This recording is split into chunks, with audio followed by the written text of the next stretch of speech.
हुए हैं। हमारे बीच में उपस्थित राजस्थान सरकार के मंत्री और जालौर जिले के प्रभारी मंत्री सम्मान्य अर्जुन सिंह जी बामनिया साहब, हमारे बीच में उपस्थित हमारे जिले के वरिष्ठ नेता और राजस्थान सरकार में जन अभियोग निराकरण समिति के अध्यक्ष सम्मान्य पुखराज पाराशर जी, हमारे बीच में उपस्थित निसर्जन आयोग के हमारे आयुक्त सम्मान्य उमाशंकर जी, हमारे बीच में उपस्थित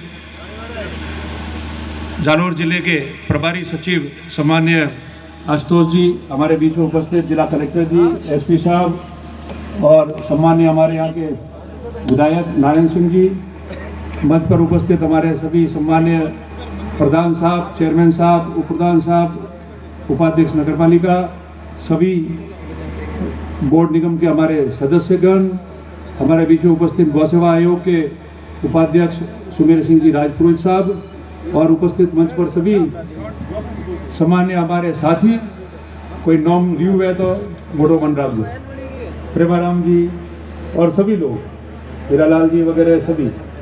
हाँ, रीफ मुझे धक्के मत काट दो, बेहतर। और आज हम सब लोगों ने यहाँ राजस्थान की सरकार द्वारा विगत 4 वर्षों में जो लोकप्रिय काम कराए हैं, उन सब के शिलान्यास और उद्घाटन यहाँ किए। इसका पहला चरण हमने आज किया है।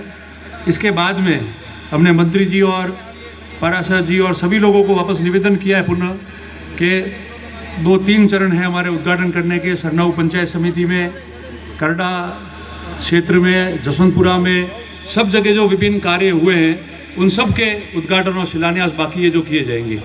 आज हुए उद्घाटन में मुझे याद है 2011-12 में इसी पंचायत समिति के भवन में हमने जो कस्तूरबा गांधी विद्यालय का आज भवन का वहाँ उद्घाटन किया है, उस विद्यालय को वहाँ शिफ्ट करके और शुरू करवाया था उस समय। और राजकुमार जी उसमें मंत्री थे, आप लोगों के बीच में यहाँ आए थे, उन्होंने उस समय यहाँ उसका उद्घाटन भी किया था। मॉडल स्कूल का भी उद्घाटन हम लोगों ने वर्ष 2013 सितंबर में आप लोगों के बीच में यहाँ किया था। और विभिन्न जो GSS है जिनके शिलान्यास अभी हुए, वो तमाम उद्घाटन जो है वो सारे यहाँ हुए। और सबसे अच्छा काम हुआ जो केंद्र सरकार और राज्य सरकार की योजना है, उस योजना के तहत किसान भवन जो है, जिसको एग्रीकल्चर इनोवेशन केंद्र का नाम दिया गया है, उसका लोकार्पण आज हुआ। 2.5 करोड़ की लागत से वो भवन बना है, जिसके अंदर अस्थायी हमने नगरपालिका का कार्यालय भी आज शुरू किया है। और उसके अलावा उस भवन के अंदर किसानों की जो ट्रेनिंग होनी है, सेमिनार होनी है, मीटिंग होनी है, काश्तकार अगर कोई बैठक करना चाहते हैं, कोई कार्यक्रम करना चाहते हैं, तो वो समस्त उस भवन में और उस भवन के कमरों में और हॉल में जो है वो इस तहसील के लोग वहाँ कार्यक्रम कर पाएंगे। एक इतना बड़ा अच्छा भवन जो है आज उसका लोकार्पण आप लोगों के बीच में आए हुए अतिथियों ने किया है। साथियों, मेरा आप सबको निवेदन है कि जब भी सरकारें आती है तो सब लोगों को आशा रहती है कि हमारा छोटा मोटा काम होता रहे, विकास का अच्छा काम हो। जब जब कांग्रेस की सरकार आई राजस्थान में, तब तक इस विधानसभा क्षेत्र और जिले में जो है वो बहुत अच्छे कार्य हुए। आपने देखा होगा कि पहला जो कार्यकाल था 8 और 13 के बीच में, उसमें नई तहसील बनाना, उप तहसील बनाना, CSC खोलना, और माननीय मुख्यमंत्री जी खुद उस समय यहाँ इस स्कूल के सामने जो हॉस्पिटल है उसके अंदर फ्री दवाइयों वाला जो दुकान थी, जो काउंटर था, उसका शुभारंभ करने के लिए माननीय मुख्यमंत्री जी खुद आए थे। और इतना अच्छा कार्यक्रम हम लोगों ने किया। नर्मदा का पानी लाना था तो 2013 के अंदर सांचौर में मुख्यमंत्री जी शिलान्यास करके गए। और DR और ER प्रोजेक्ट, दोनों प्रोजेक्ट थे, दोनों प्रोजेक्टों में 1300 करोड़ रुपए उस समय जो है वो राजस्थान की सरकार ने 12-13 और 11-12 की बजट में हम लोगों को दिया था, जिसका फलस्वरूप है कि आज जल मिशन योजना के तहत भी आप लोगों के यहाँ जो है वो पानी आ रहा है। एक छोटी सी बात गांव वालों की तरफ से आई थी, माननीय कलेक्टर साहब भी यहाँ विराजे हैं, मैं उनके समक्ष ही निवेदन कर देता हूँ आप लोगों के कि जो जल जीवन में गाँव में काम चल रहा है और उसकी जो DPR बनी है, कई लोग शिकायत लेके आते हैं, आज भी काफ़ी सारे लोग आए हैं। उसके अंदर जो DPR बनी है, मेरा ये मानना है, आप सब भी यहाँ बैठे हो क्योंकि ये बात आप पे भी लागू होती है, अगर हम प्रशासन से मदद चाहते हैं, इतनी अच्छी स्कीम बनी है सरकार ने, गहलोत साहब शिलान्यास करके गए, उसके बाद में ये पूरा काम हुआ, जसवंतपुरा तक पानी आया। और उसके बाद में अभी बजट में 250 करोड़ रुपए इस योजना में भी पिछले बजट में सैंक्शन किए थे, जिसके फलस्वरूप टेंडर लग के और काम शुरू हुआ है। हर गांव में पाइप बिछाए जा रहे हैं और नल आ रहा है और पानी आपके बीच में जल्दी आने वाला है। आपकी जो समस्या थी वो ज्यादातर तो हमने यहाँ उसका निराकरण कर लिया था, मगर एक समस्या ये आ रही है कि जो डीपीआर में जो सर लाइनें हैं, वो लाइन उसके हिसाब से ही बिछनी चाहिए। कोई भी व्यक्ति, आप लोगों को भी मैं निवेदन करता हूँ, पानी सबके पास आने वाला है, नल सबके लगने वाला है, कनेक्शन सबको मिलने वाले हैं, मगर कोई व्यक्तिगत आप सोचोगे ठेठ वहां तक आ जाएगा तो वो नहीं होने वाला है।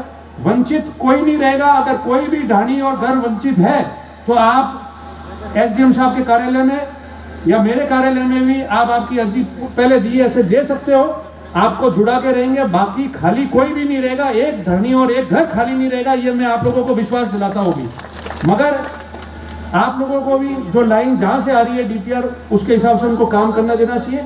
और कलेक्टर साहब उन्होंने जो निवेदन किया आपके सामने कि कहीं कहीं जो है वो लाइन खुद घुमा के लेके जा रहे हैं, जो काम कर रहे हैं वो लोग अपने अनुसार जो है उस लाइनों को घुमाने और ऑब्लाइज करने के चक्कर में रहते हैं, तो आप इसको सुनिश्चित करावे। आपसे निवेदन है कि इस प्रकार से भी नहीं हो, नहीं तो फिर सारे लोग हमारे पास में वापस आएंगे कि सर इसकी लाइन डीपीआर के अलावा घूम के गई है तो मेरी क्यों नहीं हो सकती है।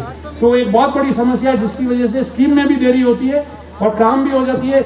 कोई बड़ा है, छोटा है, आम है, गरीब है, बीपीएल है, एपीएल है, कोई इससे वंचित नहीं रहने वाला। कनेक्शन सबके वहां होने वाले, बस जो डीपीआर बनी हुई है उसके अनुसार जो है वो लाइन चले। नहीं तो ढाणियों का मामला है, अगर एक लाइन को घुमाने के चक्कर में रह गए किसी के तो सभी काम जो है वो खराब हो जाएगा। यही मेरा आपसे निवेदन है। बाकी मैं आप सबको विश्वास दिलाता हूँ कि जिस प्रकार से पहले भी यहाँ काम हुए, अभी भी रोडों की हालत खराब थी, इसमें स्वीकार करने में कोई दिक्कत वाली बात नहीं है। काम हुआ नहीं था, 17-18 में बाढ़ आई थी, 16-17 में वो बाढ़ से रोड क्षतिग्रस्त हुए, उसके बाद में काम नहीं हुआ। मगर अब अभी आपने देखा कि मिसिंग लिंक में ये 10 करोड़ रुपए की सड़कें जो है इनका शिलान्यास आज हुआ है। कुछ सड़कें और लोगों ने दी हुई है और मैं आपको विश्वास दिलाता हूँ, मंत्री जी यहाँ विराजमान है, पाराशर जी यहाँ है, मैं आप दोनों से पुनः इन सब लोगों की तरफ से वापस निवेदन करता हूं सर कि ये ऐतिहासिक काम हुआ था पिछले बजट में 10 करोड़ रुपए की हर विधानसभा क्षेत्र में सड़कों देने के लिए, ताकि हर गांव सड़क से जुड़ जाए। मैं आपसे यही निवेदन करता हूं कि आगे बजट आ रहा है, आप हमारी आवाज माननीय मुख्यमंत्री जी तक आप दोनों पहुंचाए और पुनः इस बजट में 10 नहीं 20-20 करोड़ की सड़कें एक साथ में सब दे दे, तो हमारे यहाँ की समस्याएं जो है वो सारी समाप्त हो जाएगी और लोगों के हर गाँव जो जुड़ जाएंगे। क्योंकि कुछ गाँव रह भी गए इसके अंदर, हमने उनको ले रखे हैं, प्रपोजल भी दे रखे हैं और उसको सुनिश्चित करेंगे कि आपकी सारी सड़कें आ जाए। इसके अलावा जो मुख्य सड़कें हैं रानीवाड़ा और रामसिंह वाली, उसका काम शुरू हो गया है। 250-300 करोड़ की अच्छी सड़क बन रही है, दोनों पुलिये कोडी के और भिनमाल के, उस पर पुलिये भी बनने वाले हैं। ये जो मंडार वाली सड़क है उसका भी काम शुरू हो गया, आपने देखा है। तो काम धीरे धीरे करते करते काम होते हैं, पर ये कोशिश करेंगे कि कोई काम बाकी नहीं रहे। सरनाऊ में नई पंचायत समिति बन गई है, उसके भवन का भी सारा काम लगभग पूरा हो गया है। अगली बार हम कोशिश करेंगे कि आने वाले अगले महीने में सरनाऊ में नया पंचायत समिति का जो भवन है उसका भी शिलान्यास हो जाए और नए पंचायत समिति का भवन का आपका काम भी शुरू हो जाए। मैं यही निवेदन आप सबको कहता हूँ। बाकी आप सबको विश्वास दिलाता हूँ कि जैसे पहले आपके साथ में खड़े थे, कभी ये नहीं देखा कि पद में है नहीं, हारे है जीते हैं। जो लोगों का काम है, लोगों के बीच में रहना, उनकी सेवा करना, उनकी आवाज़ सुनना, उनके साथ में खड़े रहना, सुख दुख में उनकी आवाज़ पहुंचाना, उनके छोटे मोटे काम प्रशासन के माध्यम से पूरे कराना, इन सब के लिए पहले जैसे आज भी हम तैयार हैं। और हमारे प्रशासन की जितनी भी टीम है जिन्होंने अच्छी तरह से हमारे इस बार जिले में अच्छी टीम प्रशासन की कार्य कर रही है और उन्होंने जो भी काम हुआ है, जो वाजिब काम हो सकता है, उस काम को कभी भी विलंब नहीं किया। उस काम को पूरा करने में मैं आप लोगों को पुनः भरोसा दिलाता हूँ कि आप सब जो भी छोटी मोटी बातें रह गई होगी, काम रहे होंगे, उसको कोशिश करेंगे कि वो सारा काम आपका पूरा हो जाए। और जिस तरीके से आपके बीच में रहकर सेवा की है, वो तो जब तक है दम अंदर तो वो कौम तो हालतू जीवन में कोई पूर्ण नहीं रहे, पद रहे कि नहीं रहे वो अलग बात है। और सब लोग सरकार आने के बाद में यहाँ हमारे सारे प्रशासनिक अधिकारी, मंत्री जी, विधायक जी, एमपी साहब आने वाले थे, दिल्ली में नहीं आ पाए, सारे लोग जो भी है, हमने ये कोशिश की है कि काम के मामले में कोई भी भेदभाव नहीं रखे और अच्छी तरह से काम हो। यही मैं आप सबको विश्वास दिलाते हुए पुनः जितने भी हमारे मेहमानगण आए, मंत्रीगण आए, हमारे प्रशासनिक अधिकारी है, उन सभी को और पुनः बामनिया जी को, पराशर जी को और उमाशंकर जी को बहुत बहुत आभार व्यक्त करता हूँ कि आपने रानीवाड़ा की विधानसभा क्षेत्र में समय देकर विभिन्न शिलान्यास और लोकार्पण किए। अगली बार पुनः आप लोग हमको पुनः समय देकर लाभान्वित करेंगे ताकि हमारे जसवंतपुरा, सरनाऊ और करड़ा क्षेत्र में जितने भी उद्घाटन और शिलान्यास हुए वो भी हम जल्दी से जल्दी पूरे करें और लोगों को उनके लिए जो सरकार ने काम किया है वो लोगों के लिए सुपुर्द करें। इन्हीं भावनाओं के साथ आप सबका आभार व्यक्त करता हूँ। क्षेत्र में अच्छा विकास हो, आप लोग फलो फूलो, आपका परिवार सुखी रहे और ये क्षेत्र विकसित हो और हम सब मिलकर एक साथ में काम करें और आगामी वर्ष में इकट्ठे होकर वापस पुनः हमारे लक्ष्य तक पहुंचे। ये मैं आप सबको निवेदन भी करता हूं और ऐसी कामना करता हूं। आप सबका बहुत बहुत धन्यवाद। जय हिंद, आभार। बहुत बहुत धन्यवाद आदरणीय श्री